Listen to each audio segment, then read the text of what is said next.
Anyone want some corn? What is a Goremonger's favorite beer? Blood Light. Bloodweiser. Then... Wait a minute, I didn't have any corn. Hello, is this 1-800-CORN?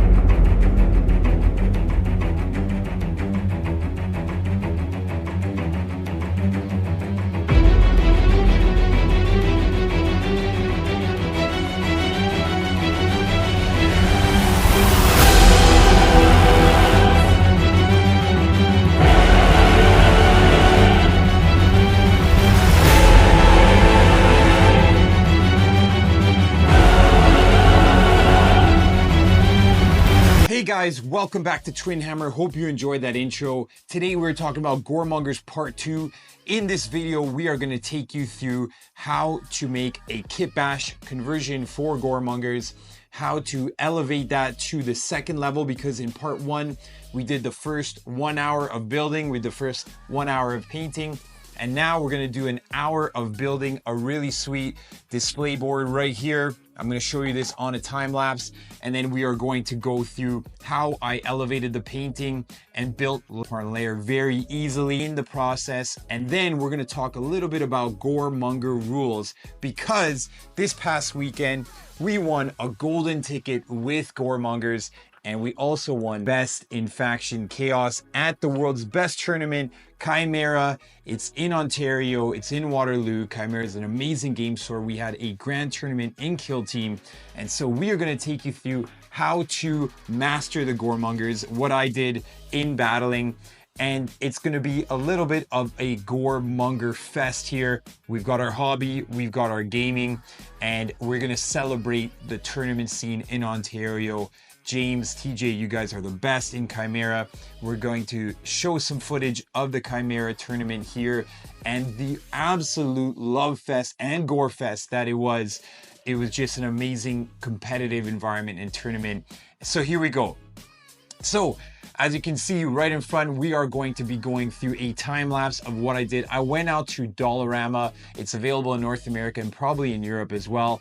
And we got a $10 mix of three things. We got a small circular board. We've got a little board that looks like the grates that the Necromunda bases came on. And then we've got a 2 dice. I've actually bought 3 dice, and I made a special corn dice, which I'm gonna get. Forgot to bring to the tournament. But then what we did really easily is that we took just 3 pieces from our Scaventide set and put them around the dice, and so that was a kind of throne for the bloodletter. Let's go into a little bit of the lore. Because we are doing a kitbash conversion from Necromunda's Corpse Grinder gang, the lore is it's the Corpse Grinder gang from Necromunda, and they find themselves a bloodletter, and they are so inspired they convert to corn right on the spot, and they're led by a leader, Magnus the Red, and he dons a bloodletter mask. But what they didn't realize is that Khorne sent them the bloodletter, and he's gonna lead them in battle. So it's Magnus the Red and bloodletter. So we've made a lore behind it. And what I did is I went out not only with the Corpse Grinder gang, is discussed in the last video, but I bought a sweet bloodletter model. The bloodletters are a little bit old, but this model is so cool. He's the hero model. In game, he was unbelievable. He threw a 666 crack, killed a Phobos marksman. It's like of Khorne just throws it, and he killed 2 Nemesis Claw operatives. He was just a beast. He just had double kills in every game, and it was because I was playing him as an aspirant, a normal warrior, but because he was a bloodletter model, he always did so well. Really cool that the lore actually reflected in the dice, and the luck of the dice and the dice gods were giving me a good time on the weekend. So that was the lore, and that's a little bit about what happened in the tournament. And as we went, I took the heads from the Wrathmonger kit from AOS. I put them on 3 of the models. I had aspirants with cloths. I didn't really like cloths. You can't really see through cloths. It's not a really good ornament on your head during battle. So we removed that. We removed the creepy corpse grinder head from the big gunner that I have, and I replaced them all with the Khorne Wrathmonger head. So it really looks Khorne, looks cool. And then of course I took the one guy with the double chain, really twin hammer. He's twin hammering. That's so sick. Basically what he was doing was he was going to be an aspirant, as well as the two guys with spears and the bloodletter. And I played them as 4 aspirants in the tournament as well. Modeling for disadvantage for sure, because these are about 1 foot on each side, and it resulted in me getting shot during the game. If you can see a little piece, you can get shot. So once we did that, I wanted to build the theme and the story behind what was happening on the display board. So in the display board, you can see the bloodletter is on the throne, and he's talking to this corpse grinder gang, and he's explaining that they gotta go gore some mung and they gotta go get some blood. He's basically telling them blood, it's the need to give. And according to Jason, he's doing an amazing comedy Khorne sketch as well. I can't repeat what Jason said, but it was an Australian greatness. Basically, that was the story that I wanted to build out. Then I put some red beads on the outer sides from a black earth bracelet that broke. And I was like, I need to make this look a little bit cooler. So we put these beads on the side. And so we made some flame here, some flame there from the Scaventide set.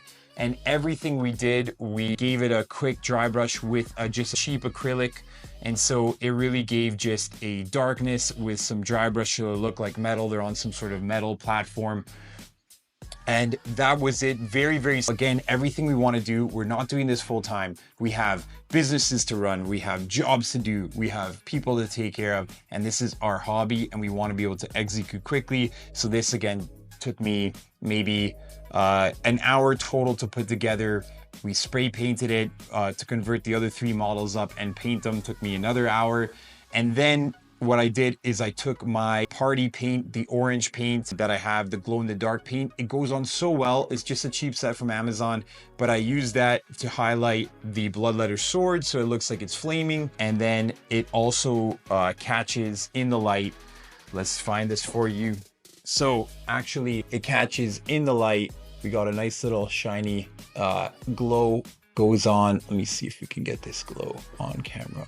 Nice little glow that happens on, if we can, pretty nicely there. Yeah, so glowing, and his flaming sword is also glowing, which is really, and so everything came together in the hobby side quite well. And to make my conversions a little bit easier to read, I wrote the name on everybody in a nice little bronze bottom. So I wrote the names of every operative for my conversions. It's always good to do that so that no one thinks that you're using the model for anything different than you are in the game. And so I wrote aspirant on the bottom of the bloodletter, and I wrote aspirant on the other guy, Skull Taker, Blood Herald leader, and so forth. So everything was very clear, and I reminded my opponents really a lot. You hear me on stream reminding Max all the time of the different operatives, and it's a new team, so you want to be able to identify it really well with your opponents. So how do Goremongers play in the tournament? What are my favorite strat ploys, and what tac ops did I use to win? Confirm Kill was designed for this team, and honestly, I did not use anything but Confirm Kill. Plank beacons crossed my mind quite a few times, but in a tournament, you want to keep things as simple as possible. We're Khorne, baby. We just kill. We don't worry about planting no beacons. We just go for the kill, and we claim our kill, and we drink that blood. So very thematic. This is what I love about Kill Team. Your secondary objectives can match your team. So we just went Confirm Kill all the tournament. I ended up going 4-2, finishing 8th overall, Khorne's number in the gameplay. I finished 8th in generalship, and then I finished 5th overall with the hobby scores, bump me up to 5th. I won the ticket for best overall by finishing 5th overall, and the 4 guys above me had a ticket already. So the strat ploys that I use most often for Goremongers is enhanced violence. Whenever my tank is half, I get the balanced weapon rule, and whenever it's full, I get relentless. I usually kept a half tank going, So you want a stage to be able to charge and have your half tank. That's your enhanced violence ploy. And of course, the best ploy in the game is Gory Tenacity. Whenever a Goremonger operative is fighting or retaliating, the first time your opponent strikes it during that sequence, have the damage inflicted rounding up. And rounding up means that if you have 3 damage, the damage rounds up from 1.5 to 2. So you take 2 damage, you do not take 1 damage, all right? And I never did augmented endurance because if you're re-rolling 5s, it's not great. And Hunt for Blood, I never found an opportunity to use the strat play Hunt for Blood, because if I wanted to charge someone, I didn't need to spend a CP to do so. Maybe this has a limited usage when somebody is about to shoot you. You have a really good, let's say, a Mark of Tzeentch Legionary with Melta, and you're 3 inches away from it, and he wins initiative. That's a great place to use it, because then you can just charge him. He'll have to use 2 AP to back off, and then 1 AP to shoot. So you're essentially limiting what they can do. You're making them spend 1 AP, but limited. For Firefight Ploys, I actually did not use, actually, yes.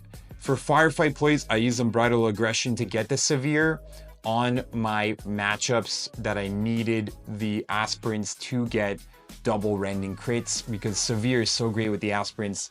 You can roll even just 2 hits, and then the 2 hits becomes a crit, and then rending turns the other one into a crit. I did not use Gore Thirst, but that's a really good counteract, because then you can conceal, you can switch to engage on the counteract and then charge, shoot, or fight. That's really good for maybe turn 1 if somebody tries going crazy on you. Destructive Demise is a great ploy. I've used the ploy for sure, and that's always, you can use the Rake on your Gore tank when you're going in to do D3 wounds to even the math. And then if you still don't kill someone, you could do D3 wounds. If they kill you back, you do D3 wounds on your way out. So really cool way to do D3 wounds on your way in, do your damage in combat, and then D3 wounds on your way out.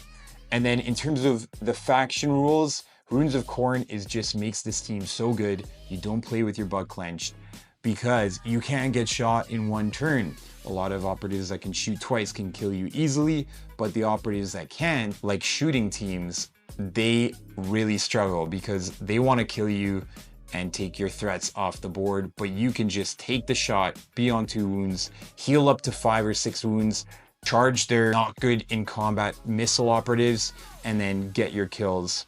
I was able to get wins against Aquilons, Kroot, and to a lesser extent against a shooting team like Phobos. They can shoot twice, but the fact that they have to shoot twice really limits their action economy. And really that has turned the tide for a lot of the things. And really you can just play so simply as a player because you don't have to worry about being killed quickly. So Sanguavitae, Rake is a very good one. When you do the charge, you can inflict D3. I like that a lot because it's guaranteed damage.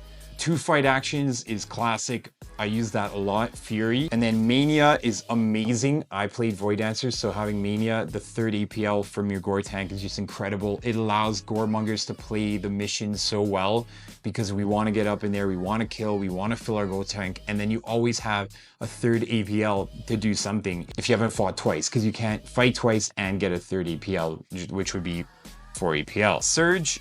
The +1 to the move stat is always amazing because you need to make that charge, and if you do, you have 8-inch charge +2, 10 inches, you have 11-inch threat range because of the 1-inch control range. So it's quite amazing to have 11 inches of threat range on your charges. This pretty much ensures that you can make your charge whenever you need to make it, and it even allows you to charge farther than an elf. And then Rage, I didn't really use it, but there was a lot of debate between me, Ryan, and Voyen, who we are all in Goremongers. Do you take the +1 attack, or do you keep your Gore tank for the balance? What Voyen said was very good to me and Ryan. He said that +1 attack to get the 5 attacks is good because if you do spike, you can get all 5 attacks and have a greater chance for rending. So please keep that in mind instead of 4 attacks and 1 balanced. And then I used Goremongers. I use little red tokens for my Gore tokens. In terms of equipment, wrist chains was an auto take. because it's so cool. That's why I built this guy, because these are literal wrist chains, and having your attack as a shooting attack is ridiculous because you get balanced and relentless on your shooting attack as if you're just hitting in combat. Chaos Sigil, reducing piercing, I never took that. Bloody Cadaver to fill your gore tank is kind of an auto take as well. You can have it close to your best operatives. And I actually did not take the operative, the blood taker, who gives out blood, because honestly, that was always reducing his APL because it takes an APL to do it. He has a 3-5 non-rending melee weapon, so that's not great either. So what I did is I took the aspirant instead of the blood taker, and I just gave the equipment piece, which is Bloody Cadaver, to somebody else, and they just naturally took it around with them and had 2 blood tokens almost all the time, which was great. Then I took cracks. Cracks were really good. You don't have any rerolls on shooting. Cracks are good when they're good, and most of the time they're just duds. But my aspirant did throw a ridiculously juicy 666 corn crack into a marksman and pretty much got me the win against Phobos. He was so juicy on that one. And then basically in terms of operative selection, again, I wouldn't take the blood taker. Inciter is amazing because that double shoot, and then if you don't kill, you still get that blood within 8 is amazing. The free dash is amazing with the Inciter. And then the Impaler I actually liked because it gives you a 4-5 missile. So sometimes I would bring the Impaler. Most of the time I would bring the Inciter. I'd usually have 3 aspirants and then maybe to 4 aspirants. On Vulcus, the Stalker is an auto take just because he's like a Reaver. Whenever the operative is climbing up, you can treat the vertical distance as 2 inches.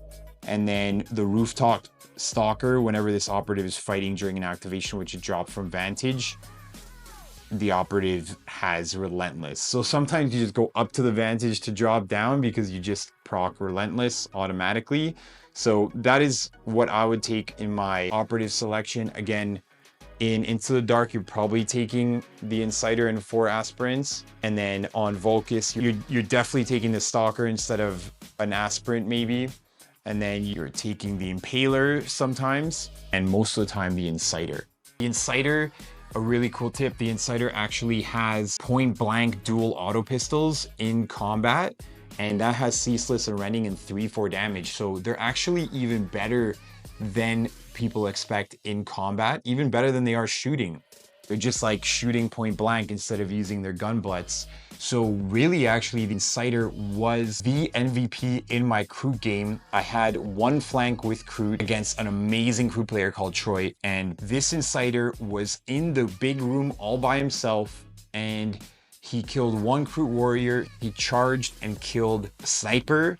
He then fought the Cutskin, and actually over 2 rounds of combat killed them, and then also tanked the charge of a Kroot Hound before charging those 2 other operatives and killing the Kroot Hound. So this one Inciter killed 4 Kroot operatives and held an entire flank while I could go on the other 2 flanks and deal with his other operatives on there. So really, the Inciter is a fantastic operative for the Goremongers. It really gives you the Dash type amazing missile launch, and you're going like, you have 19 inches of threat because you can move 3, go 10, shoot 8, 18 inches of threat on the Inciter. So really, really great. Getting that blood if you don't kill someone is also really great. And then again, your Blood Herald is just incredible because you just give them the 2 blood, because even if they run out of those 2 blood, they can always get 1 for free when they activate next. And they are just crazy. They have the Just a Scratch. They have the 4-4 weapon. It's not a flamer. It's like a flamer because it hits on 2 and 4-4. It's not a flamer. It has range 8 and saturate. And then he has 4 attacks, 3, 4, 5 rending, which is always good. But because of his math is so good, you can always keep him for the last wave and he can just come and clean anything because he has your best shooting and just as good fighting as everyone else. So the Blood Herald is such a beauty, such a boss piece, and I really love my Blood Herald converted from the Stormcast Eternals here. He's just so badass. All right, guys, so those are my thoughts on Goremongers. of Khorne, the newest team in Kill Team with the Sanctifiers. I just got my golden ticket with them, and I was so happy to show you guys this video, and I hope you gained a lot of value both from the hobby side, kit bashing side, and the generalship side on how to utilize these Goremongers in the best way. Rock on.